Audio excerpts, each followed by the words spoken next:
Doctor BR Ambedkar Konaseema జిల్లా రామచంద్రాపురం నియోజకవర్గంలో ముఖ్యమంత్రి నారా చంద్రబాబు నాయుడు పుట్టినరోజును పురస్కరించుకుని నియోజకవర్గంలో పలు సేవా కార్యక్రమాలు నిర్వహించిన రాష్ట్ర కార్మిక శాఖ మంత్రి వాసంశెట్టి సుభాష్ ఆంధ్రప్రదేశ్ రాష్ట్రాన్ని అభివృద్ధి పథంలో ముందుకు నడిపిస్తూ ప్రజల సంక్షేమం కోసం అహర్నిశలు కృషి చేస్తున్న ముఖ్యమంత్రి చంద్రబాబు నాయుడికి హృదయపూర్వక జన్మదిన శుభాకాంక్షలు తెలిపిన మంత్రి సుభాష్ చంద్రబాబు 76వ జన్మదినోత్సవ సందర్భంగా రామచంద్రాపురంలోని ఆలయంలో ప్రత్యేక పూజలు నిర్వహించారు. ఈ కార్యక్రమంలో కడప ప్రిన్సిపల్ జిల్లా జడ్జి డాక్టర్ సి యామిని, అదనపు జిల్లా collector doctor Sridhar Cherukuri, Proddatur bar association అధ్యక్షుడు రెడ్డి మారుతి ప్రసాద్ తో సహా పలువురు న్యాయమూర్తులు మరియు న్యాయవాదులు పాల్గొన్నారు. ఎన్డీఏ కూటమి నాయకులకి రాష్ట్ర ప్రజలందరికీ కూడా 76వ శ్రీ నారా చంద్రబాబు నాయుడు గారి పుట్టినరోజు శుభాకాంక్షలు తెలియజేస్తూ ఈరోజు అనేక కార్యక్రమాలు రామచంద్రపురం నియోజకవర్గంలో సేవా కార్యక్రమాలు జరుగుతూ ఉన్నాయి. ముఖ్యంగా ఈ బ్లడ్ డొనేషన్లో ఉత్సాహంగా అందరూ కూడా పాల్గొంటూ ఉన్నారు. ముఖ్యంగా డాక్టర్ విజయబాబు గారు ఆయన 70వ సంవత్సరం, మరి చంద్రబాబు నాయుడు గారు పుట్టినరోజు 76వ పుట్టినరోజున నేను సైతం అని ఎంత చెప్పినా వినకుండా ఆయన 70 సంవత్సరాల వయసులో మరి బ్లడ్ డొనేషన్ చేస్తూ ఉన్నారు. అలాగే ఉత్సాహంగా స్వచ్ఛందంగా ఎవరికి వాళ్ళు చేస్తూ ఉన్నారు. అదేవిధంగా చలివేంద్రాలు ఏర్పాటు చేయడం జరిగింది. అదేవిధంగా కాజులూరులో మృత్యుంజయ హోమం అనేది జరుగుతూ ఉంది. ఈ 76 సంవత్సరాల వయసులో సుదీర్ఘ రాజకీయ ప్రయాణం. సిబిఎన్ అంటే సి అంటే చరిత్ర, బి అంటే భరోసా, ఎన్ అంటే నమ్మకం.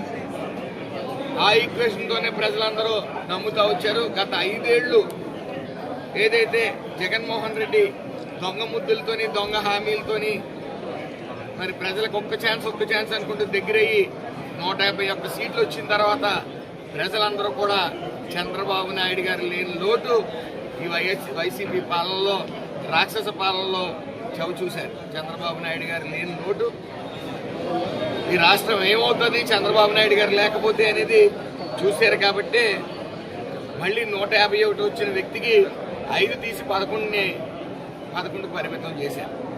11కు పరిమితం అయినా సరే బుద్ధి లేకుండా ఇంకా అవసరం లేని మాటలు, ఫ్యాక్షనిస్ట్ మాటలు, చంపేస్తే తప్పే ఉంది, నరికేస్తే తప్పే ఉంది, రప్రప్ప నరికేస్తే తప్పే ఉందని రకరకాల విన్యాసాలు. కల్తీ లడ్డు, తిరుపతి తిరుమల దేవస్థానం మహా పవిత్రంగా భావించే మనందరం కూడా మరి కల్తీ చేయటం, అదేవిధంగా హిందువుల మనోభావాలు దెబ్బతింటం, అనేక రకాల విన్యాసాలు. ఒక్క విన్యాసం కూడా కాదు, ఓడిపోయిన తర్వాత కూడా బుద్ధి లేకుండా, కనీసం మతి స్థిమితం లేకుండా కూడా మాట్లాడిన వైనాలు ఎన్నెన్నో. మొన్న ఏదో మావి గన్న అన్నారు, 5 ఏళ్ళు గుర్తులేదు, మావి గన్న గుర్తులేదు, రాజధాని గుర్తులేదు అతనికి. మళ్ళీ ఈ రోజు వచ్చి మావి గన్నం ఏదో రకరకాల గన్నల పేర్లు చెప్తున్నా ఉన్నాడు. ఏదేమన్నప్పటికీ సిబిఎన్ అనే పేరు, సి అంటే చరిత్ర, బి అంటే భరోసా, ఎన్ అంటే నమ్మకం అనేది ప్రజలు నమ్మారు. కాబట్టి ఈ రోజున ఎన్డీఏ కూడా 164 సీట్లు ఇచ్చారు. అలాగే మేము సైతం అని చెప్పి మరి పవన్ కళ్యాణ్ గారు, లోకేష్ గారు కూడా నిరంతరం ఈ రాష్ట్రం కోసం చంద్రబాబు నాయుడు గారితో కూడా ఉంటూ శ్రమిస్తూ ఉన్నారు.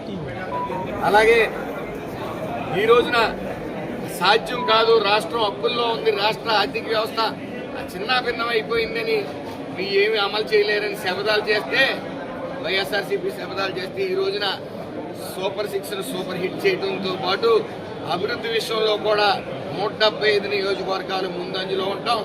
ఇటు సంక్షేమ విషయంలో కూడా సూపర్ 6 సూపర్ హిట్ చేయటం, అలాగే పెట్టుబడుల విషయంలో కూడా ఏదైతే 20 లక్షల ఉద్యోగాలు ఇస్తా అన్నారో ఆ 20 లక్షల ఉద్యోగాలని కాకుండా 25 లక్షల ఉద్యోగాలు కూడా ఇవ్వడానికి సర్వం సిద్ధం చేయటం.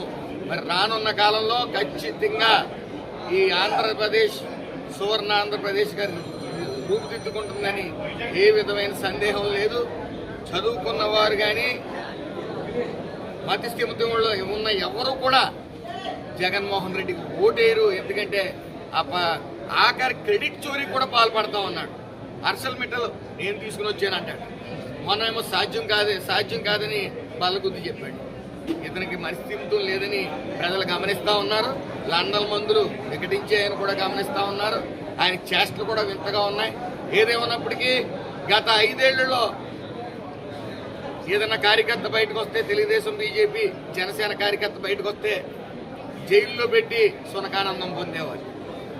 రాక్షస పాలన చేసేవాళ్ళని అన్ని రకాలుగా ఇబ్బంది పెట్టి సునకానందం పొందేవారు. కానీ ఈ ప్రభుత్వం, ఈ మంచి ప్రభుత్వం, ఎన్డీఏ కూటమి వచ్చిన తర్వాత ఈ అభివృద్ధి, సంక్షేమం, పెట్టుబడులు చూపించి ఎదట పార్టీకి, వైఎస్ఆర్సీపీకి పార్టీకి మధ్యస్థిమితం లేకుండా చేయడం మీరు అందరూ గమనిస్తూ ఉన్నారు. జరుగుతున్న అభివృద్ధి, సంక్షేమం చూసి మధ్యస్థిమితం లేక ఏం చెప్పాలో తెలియక అన్నీ నేనే చేశాను అంటున్నాడు.